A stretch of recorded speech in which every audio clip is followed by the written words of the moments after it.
Shalom saudaraku yang terkasih di dalam Tuhan. Saya percaya kita semua baik-baik saja dan tentu ada dalam lawatan Tuhan yang pasti juga kita semua dalam keadaan sehat.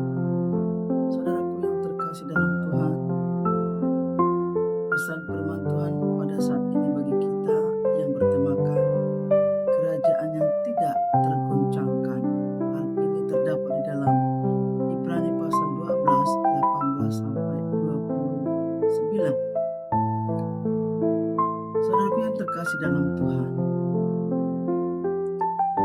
dalam hidup ini jika kita tidak tahu mana kualitas yang baik dan yang buruk, maka memilih akan menjadi tindakan yang menyulitkan.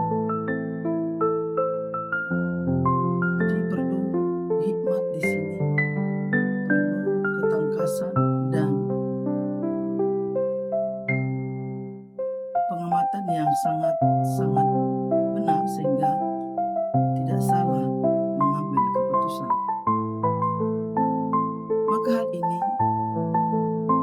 pembacaan dalam Ibrani ini perlu diperhatikan dan dibandingkan kehidupan beriman berdasarkan aturan yang diterima Musa di Gunung Sinai dan aturan perjanjian yang baru dalam Kristus Yesus. Maka ada 3 hal yang perlu kita perhatikan, yang manakala yang sudah dipelajari dan diterima oleh Musa, perintah Tuhan di Gunung Sinai yang diberikan Tuhan kepada Musa. Kehadiran Allah di Sinai atau di Gunung Sinai penuh dengan api, kegelapan, badai, suara yang sangkakala dan suara yang menggetarkan. Musa yang dipanggil dan menerima aturan firman Tuhan itu sangat mengalami ketakutan dan kegetaran, karena menurut Musa dia tidak layak menerima firman itu atau tidak layak ada panggilan bagi Musa, tetapi Tuhan punya pilihan yang lain. Yang kedua, Gunung Sinai melambangkan perjanjian baru melalui Yesus. Kehadiran Allah memberi sukacita dan kedamaian. Oleh karena itu kita datang kepada Juru Selamat surgawi dengan persekutuan para nabi atau juga kepada para malaikat-malaikat bersama-sama untuk menguatkan kita semua, khususnya pada saat itu adalah Musa. Jemaat yang sulung yang terdaftar di surga dan Yesus sebagai pengantara perjanjian yang baru.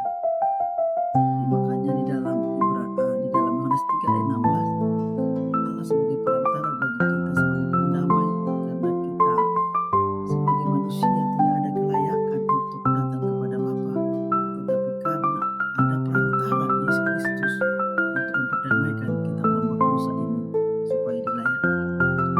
Dan yang ketiga, penulis di sini dalam konteks Ibrani memperingatkan agar kita tidak menolak Allah yang berbicara kepada kita melalui Yesus seperti orang-orang yang menolak Musa di Gunung Sinai.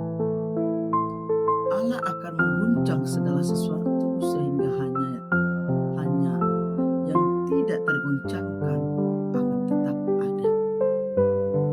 Melalui apa guncangan itu? Melalui persoalan, badai, dan sebagainya.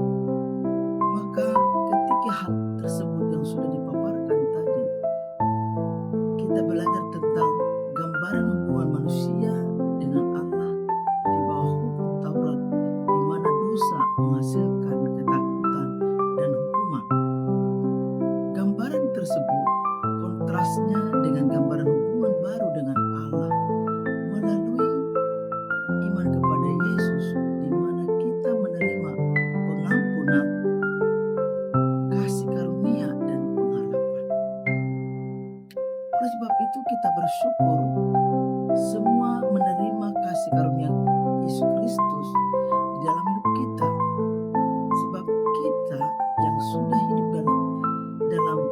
kasihnya karunia Allah memperoleh jaminan keselamatan.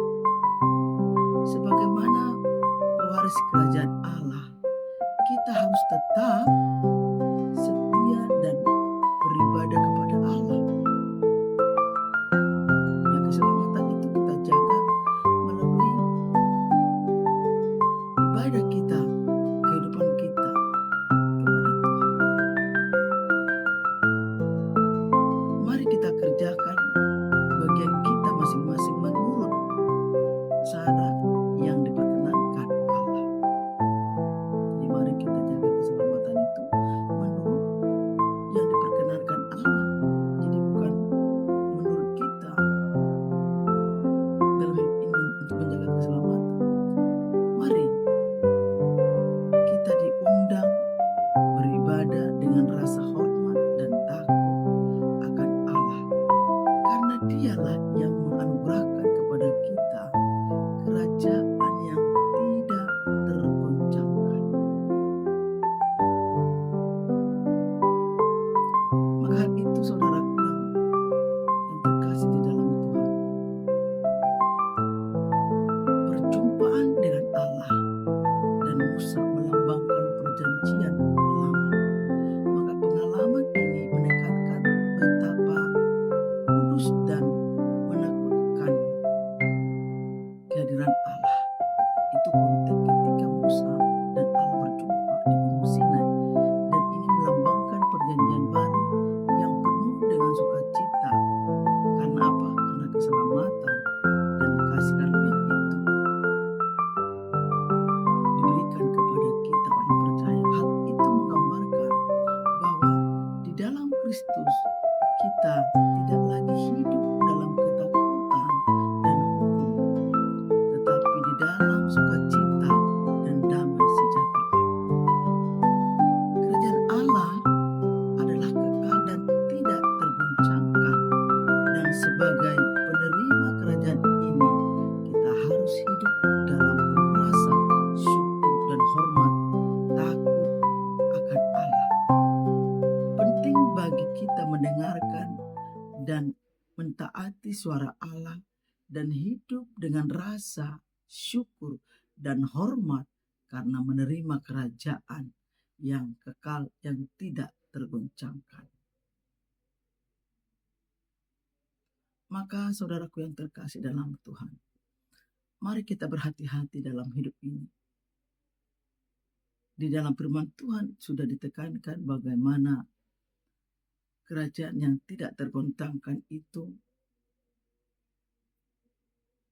kita perlu memiliki keteguhan iman. Kita perhatikan dunia saat ini begitu banyak banyak akan tawaran-tawaran yang membuat kita tidak lagi memahami kerajaan yang tidak tergoncangkan itu, karena kita sudah banyak memiliki peralihan di dalam teknologi sehingga tidak lagi berharap kepada Tuhan, karena menurutnya sudah nyaman dengan teknologi yang sudah dinikmati dengan berbagai tayangan fasilitas yang ada, sehingga tidak memikirkan lagi tentang kerajaan dan kekekalan dalam hidupnya.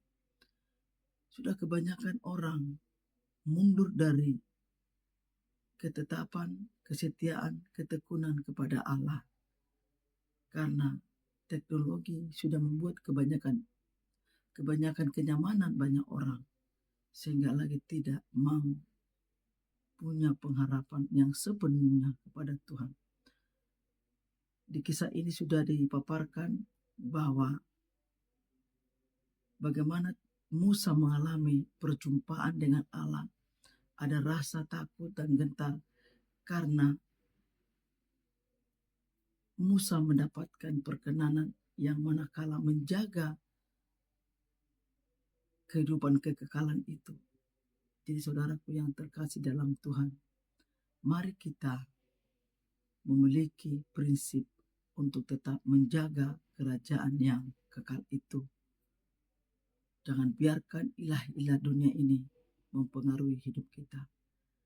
Kiranya firman Tuhan di dalam Ibrani 12, 18 sampai 29 membuat kita semakin teguh di dalam kehidupan kita sebagai orang yang percaya. Demikian pemaparan firman Tuhan. Tuhan Yesus memberkati kita semua. Shalom.